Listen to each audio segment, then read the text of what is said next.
Welcome, my name is Colleen Tauke and I'm the sewing specialist here at Fons Porter. In this Quilting Quickly tutorial, I'll show you how to put together the blocks for the quilt called Flight Path.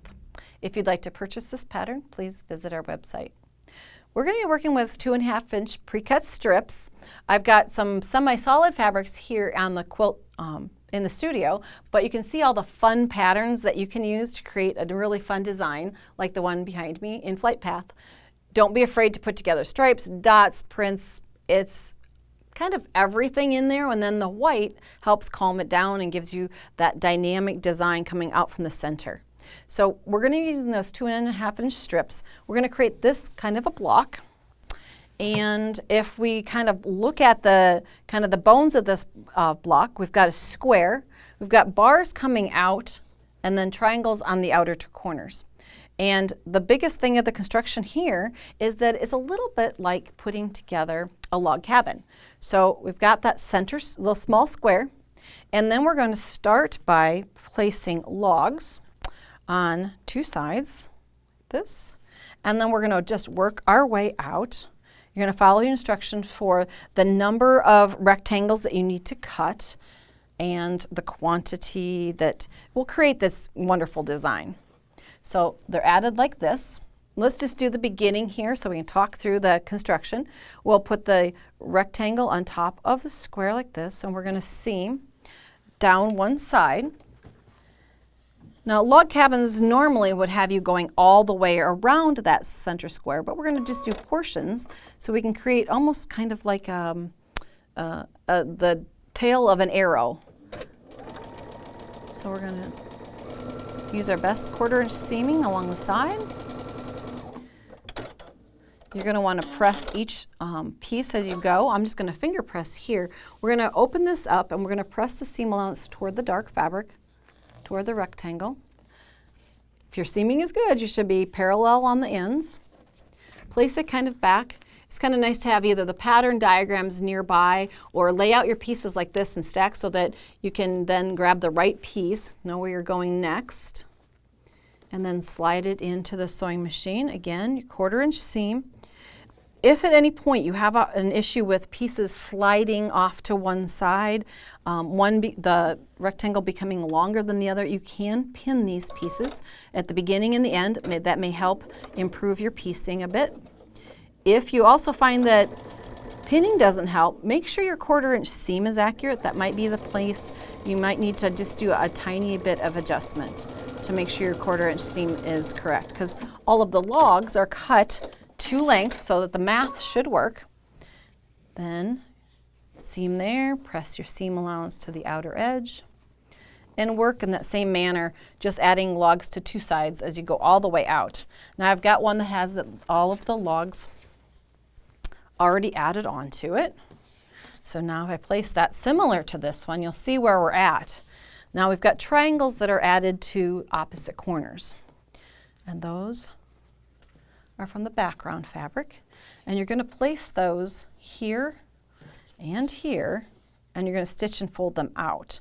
What we're going to be doing is we're going to be doing diagonal seams. Now I've got a tool here that's a 1/4-inch seam marker. I'm going to use it just a little bit differently than the original intent for it, but because of the width of it, it's perfect for this. What I'm going to do is place the tool corner to corner on the outer edge of this tool, and I'm going to make a marking line. I'm using it like a ruler at this point. I just need a straight line, so I'm going corner to corner. Now, because there's a second quilt that goes along with this, we're calling it scrap solutions. Every time you make a quilt, you always have leftover pieces, and people always say, what am I going to do with the leftover pieces? Sometimes you have large chunks left that are already pieced. What would you do with those? Make another quilt. So we're going to make this second little quilt, and I'm going to use this tool, slide it over, and I'm going to mark 1/2 inch, which is the width of this tool. Now you know why I want to use it. 1/2 inch off of the absolute diagonal line there. And then we're going to place it. We're going to do that marking on both of the triangles or the squares are going to be placed. And we'll note that the diagonal seam corner to corner is where I'm going to stitch, and then I'm going to go outside of that toward that outer corner of the block, and I'm going to stitch a second line. Now when I do this, the reason why is because I'm going to be trimming off a large portion to make that finished block. But it's almost all pieced, so why not finish it and make triangle squares? Pieced triangle squares. We'll see that in just a minute here.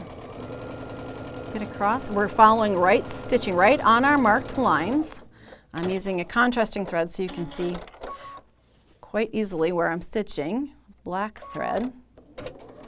And the second line is so that I'll have my pieces for scrap solution almost ready to go. Okay, stitch that one. Now you take these to the iron. The next thing you always want to do after sewing is press. So we're taking it to the iron so that we can press, set those seams. I used a friction pen, so that means that the ink disappears when I hit it with heat. And now I'm going to take my rotary cutter and a ruler. You can use a scissors too, but if you were to stitch a bunch of these at once, it'd be easy just to take them to the table and cut. Now I'm going to cut down between my stitched lines, like that. And then this is my scrap solution, so I'm going to lay it over here for a minute. And when I open this up, you'll start to see that our finished block, we're almost there. We'll just have to repeat that same exact technique on the other side of the block. Stitch diagonal, stitch 1/2 inch away so that you'll have some extra pieces for your bonus quilt, and you've got the pieces for flight path. Now, by time, or not flight path, for target practice, if you arrange the blocks, you'll notice that they're arranged spreading outward, the points kind of going out to the corners. So adding that white background with the yellow border is a perfect solution to create that quilt.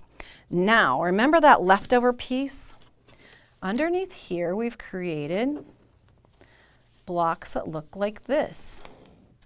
Now, who would want to throw that away? You've done all that piecing. So in this quilt, you can see there are scattered triangle squares that are pieced together. We're almost to that point, but not quite. What we'd need to do is add